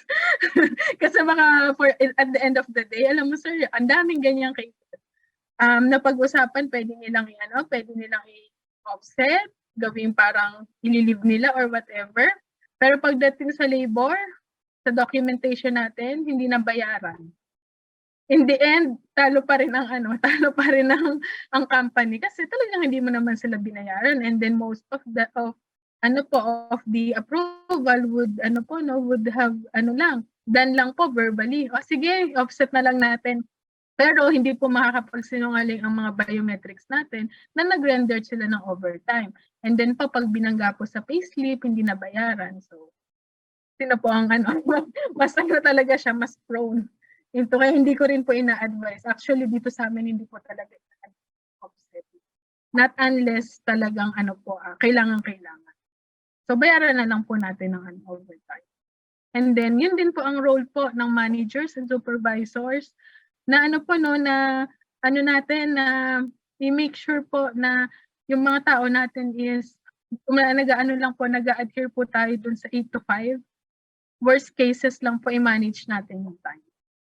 Kung hindi naman maiiwasan, then of course, sabihin po agad natin sa management, sa finance, may additional payment tayo for overtime. Para hindi tayo magkaka-problem. Ayan po. So, that's the sir. Dapat lang documented po tayo para hindi tayo babalikan ng mga NPR. So, Question, ma'am. Yes po. Ma'am, a while ago you discussed about low labor, ma'am. Just being curious, ma'am, because in the AFP, ma'am, we have gender and development under RA number 9710. And it's very powerful this time in our organization. Yes, totoo po that yan, sir. will lead to discharge in the service or a rank demotion. Just want to correlate, ma'am, in a private firm, does it exist, ma'am, or do you have policy on this? And what are the sanctions or punishments, ma'am, of a certain employee, ma'am, who conduct this behavior, ma'am? Thank you, ma'am. Yes po, sir. Depende po yan sa depende po yan sa company policy. Pero sir, dito po sa amin, we're really din po, sa empowerment po. Tama po ba yung ko, sir, sa gender and development? Equality? Yes, ma'am. Like, for example, correct, ma'am. Like, not only equality, ma'am, however, like, for some harassment, ma'am. Yes, sir. Actually, sir, ang sexual harassment, sir, it's ground for termination at the first offense. Talagang yan, sir. Talagang bounded. And lagi po kami, sir, nagkakaroon ng orientation against sexual harassment. Every year yun po. Kapag, sir, na-violate, automatic yan, sir. Meron pong sariling grievance committee handling, sir, mga ganyang cases. It includes, sir, mga legal counsel. So, very tama ka, Sir Louie. Very, powerful ang ngayon, Gender and Development Office. Yun, sir, yung ganyang cases, usually hindi yan agad pinapadaan sa HR. May sariling grievance committee talaga siya, sir. Nakalagay sa aming manual. Lahat ng And then mga untoward behavior, yan. So hindi na talaga siya ngayon. Objective na nga siya eh. Kapag hindi acceptable yung behavior, sa employee, it could be an act of abuse. Yeah. So kailangan po lang maganda ang natin, sir, proseso. Pero I think pinapractice na talaga siya ng most kasi nga very relevant nowadays. Lalo na sa amin, sir, sa students. Yan, yung mga student employee. Yan yung mga ngayon, sir. mga trend, termination po agad siya. Thank you, ma'am. Welcome, sir. So for the ano naman po, no, going on. So this is ano po, no, continuation sa ano natin. For the elements of discipline and this of system, so dapat po maging fair, consistent, of course, and reasonable. So for the scale po of penalty, so ito po lagi natin ito-take into consideration yung tatlong elements, fair, consistency, reasonable. So the scale of penalties, ito po depende, it may vary nga po sa inyong mga manuals. So first would be the counseling and coaching. So kailangan po mabigyan din natin ng pagkakataon na marinig din yung side nila. May room for counseling, improvement, coaching. Pero kapag hindi pa rin na-address, could elevate na natin into verbal or oral warning, written warning, suspension. So it differs po from 3 to 15 days after 30 days suspension, demotion. Ayan. Ito po, ginagamit siya before the termination. For transfer, pwede rin po, no demotion in rank, salary and benefits, probation, sometimes called as performance management plan. So yun din po, this will answer din po yung tanong kanina kung paano yung mga performing individual or employee. So kailangan po natin magawa ng performance management plan. So targets, results, yun po yung ano dito, yun po yung ginagawa with, of course, the guidance po ng ating managers, top management, or maybe a team, your peers, kasama po sa performance management plan. If lahat po nung ito is hindi po hindi po naging effective, ganun pa rin, walang pagbabago with the performance, with the attitude, behavior of the employee, eto na po, magre-result na po tayo sa dismissal. So for the dismissal, it is a due process po na nag-ensure ng board ng rights of management and employee. So ito na po yung mga talagang hindi na po nagbago. Even though po meron na tayong mga ginawang intervention. So dahil nga po may rights sila to security, lalo na po kapag regular employee, dapat po dadaan tayo sa due process. So what is the due process? So ito pong i-discuss po would be more on the procedural due process kasi po ito yung pinapractice sa Philippines. So sa private, and I think meron din po sa government na due process. So first po, we'll have to follow po yung rule of notice. One, we should issue po a notice to explain. So sa notice to explain po, nakalagay dun po yung alleged pa lang po alleged infraction po of violation.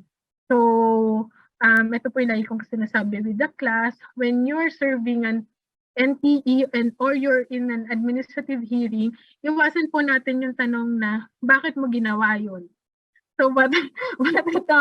Anong magko-constitute doon na pagbintangan mo na? Which is you're there for yung during the admin hearing and the notice to explain para po mag-investigate. So wala po tayo dito decision na na ini-impose. So iwasan po natin bakit mo sinira sinira yung isang equipment, machine. Ayun. So kailangan po lagi tayong what happened. Yan. So mamaya pwede discuss natin yung formula po para magkaroon po tayo ng solid evidence. So after the notice to explain, of course, the notice of decision. So if a termination po of unauthorized cause, hindi na patunayan, mahina po yung ebidensya natin na na siya ay talaga guilty of the alleged violation po, pwede po tayong mag-result to the following. Pwede po silang magdeklamo sa DOLE or sa civil service, illegal dismissal or suspension. Illegal dismissal will result to reinstatement of payment and back wages. So ibabalik po natin sa trabaho, lahat po na nagastos nila, lahat po na dapat sinweldo, ibabalik din po natin sa empleyado. And of course po, pati po yung mga legal counsel payment po nila. Lahat po ng damage, basically, ibabalik po natin sa empleyado. Illegal suspension po, on the other hand, will result to payment of lost wage. So kapag po sinuspend po nila and then napatunayan po na hindi naman talaga ground, wala po tayong solid evidence, lahat po ng payment na hindi natin nabigay during the suspension, ibabalik po sa empleyado. So it will be very costly. Kaya kailangan po talaga carefully, ma-deliberate, and then po mag-seek po tayo ng legal advice sa ating mga attorney. So any question po for the employee dismissal, discipline? Kasi po, this is kadugtong, the employee grievances. So for the employee grievances po kasi, grievance is defined as a disagreement between an employee and employer in terms of condition, hours of work, working condition, performance evaluation, and others po. So ito yung po, in short, hindi pagkakaunawaan within the employee and employer. So causes of grievances, ito po yung yung iba't ibang causes. It may, kung meron pong collective bargaining agreement, hindi po tayo sumunod. Perceive unfair treatment of the employee by supervisor or ineffective or inadequate supervision. Usually, ito po ang nilalapit sa grievance committee. Hindi po nagkakaunawaan ang ating pong mga supervisor and ating mga empleyado. Unfair labor practices of the employers, of course, hindi pagbabayad ng tamang pasweldo, tamang benepisyo, violation of management of the labor agreement, or violation of the law concerning the worker. And then, of course, grievances inspired by union leaders kapag mayroon pong union sa company. And then, lack of a clear-cut company labor policy. Kaya po lagi kong sinasabi from the start, manuals, procedure, guidelines. Kasi po kapag wala yan, lagi pong may gulo within your organization. Wala pong sinusunod. So that's very important po na meron tayong clear company labor policy. So ito po, in handling employee grievances, so ano po ba? Ito po yung ini-encourage ko ng mga recommendation. So receive po all of the complaints seriously and give an employee a full hearing. Hindi po pag may nag-concern sa atin, sasabihin natin na okay lang yan. Ayan, lilipas din yan. So at least assess. And then the supervisor po kasi would be the key. If may isba siya or lalo hihirap lalo na natin palalalain yung problem. So it's very important po to assure that we answered promptly kung ano po yung mga issues. So ito po, in investigating po, so sabi ko nga po sa inyo, ito po ang dapat inaalam ng ating 5 W's, who, when, where, why, and what. So lahat po yun, nasa documentation, hindi po mawawala. And then, of course, carefully examine all the evidence before making a decision. Ito po ang lagi kong sinasabi sa any HR practitioner or managers, avoid lengthy delays. So hindi po natin pinaprocess ang grievance, ang issue, 2 to 3 months. Minsan, kalahating taon na, next year na, kailangan po natin siya, agad-agad po natin siyang i-process. So when all information is in, make a decision and communicate na po agad. So make a correction if the employee or the company is wrong. So minsan naman po nadadaan sa maayos na usapan, may pagkakamali both parties, may lapses sa guidelines and procedures. So whatever is the decision, it should be clearly explained to the employee concerned, and of course, follow up and make sure that plans of action is properly carried out by means of working conditions. So kailangan po ma-assess, meron po tayong plano para po maiwas natin na mangyari ulit.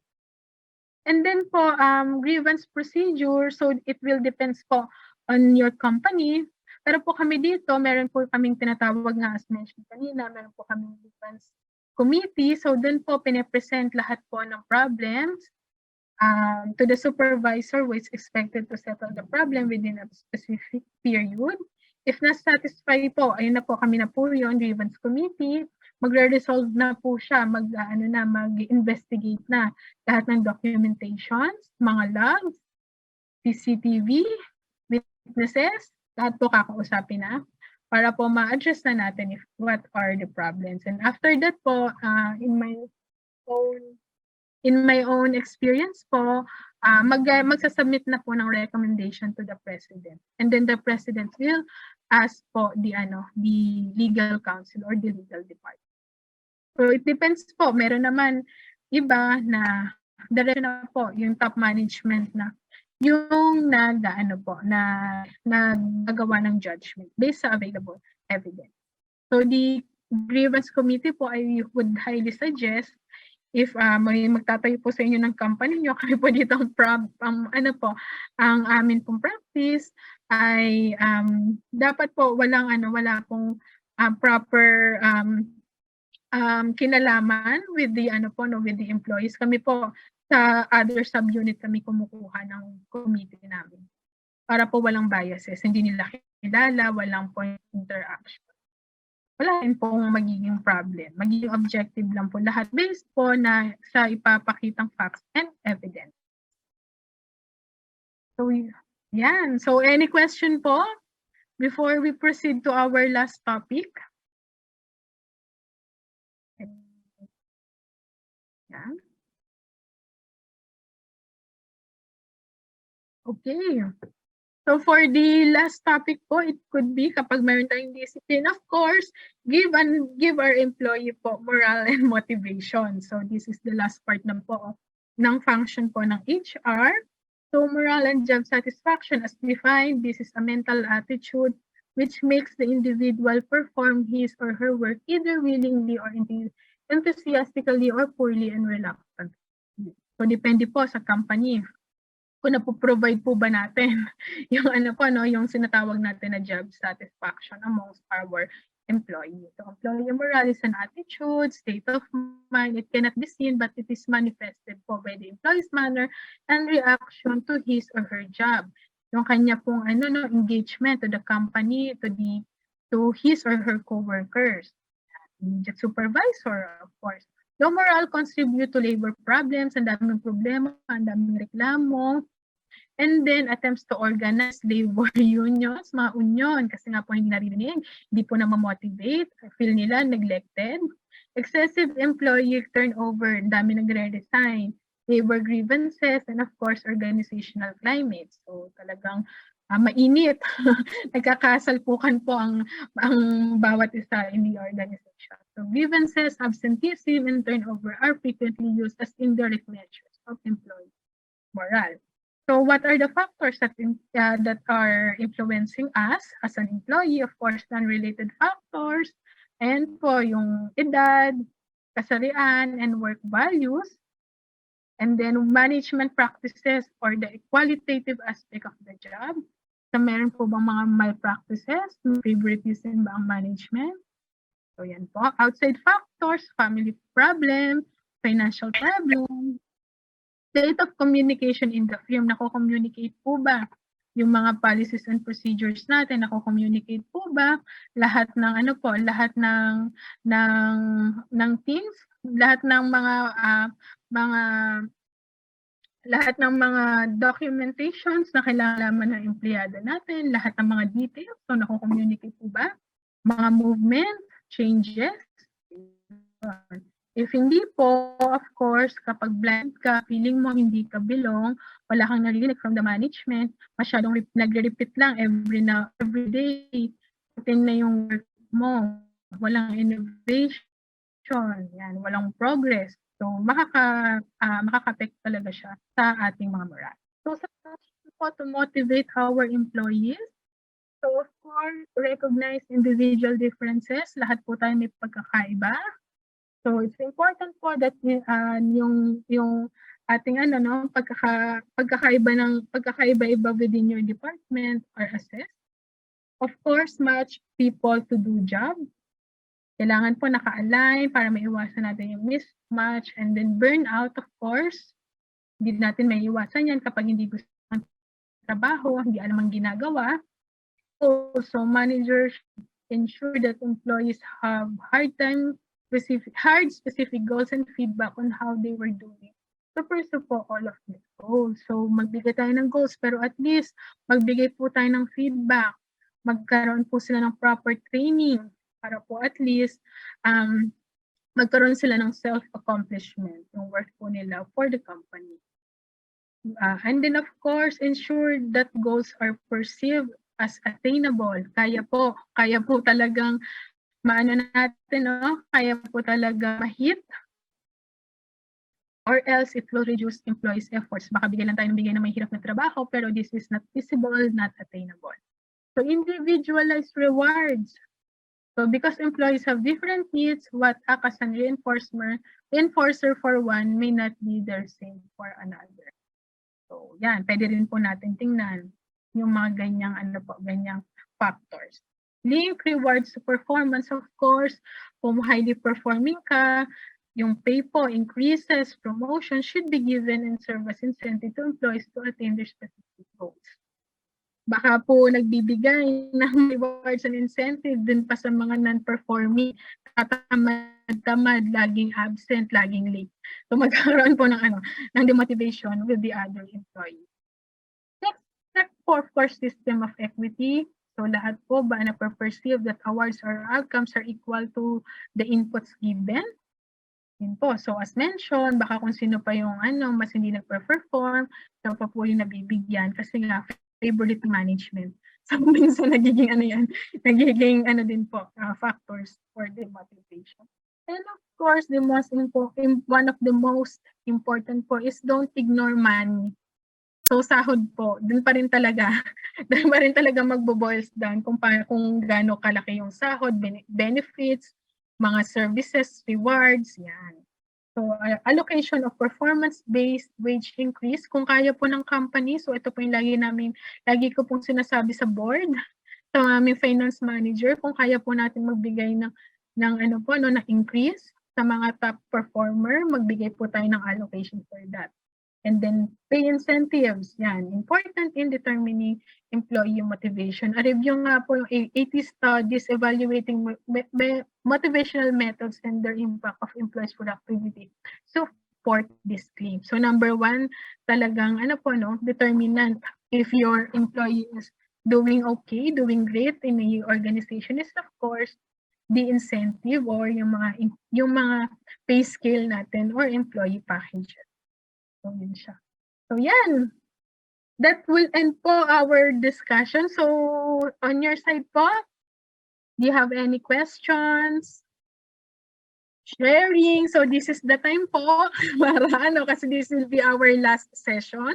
So medyo mahaba lang po ngayon kasi yung yung previous session natin hinati ko.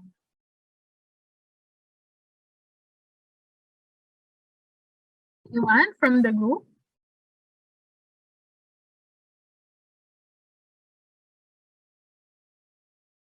So yun po, if none, I hope po marami tayong takeaways in this course.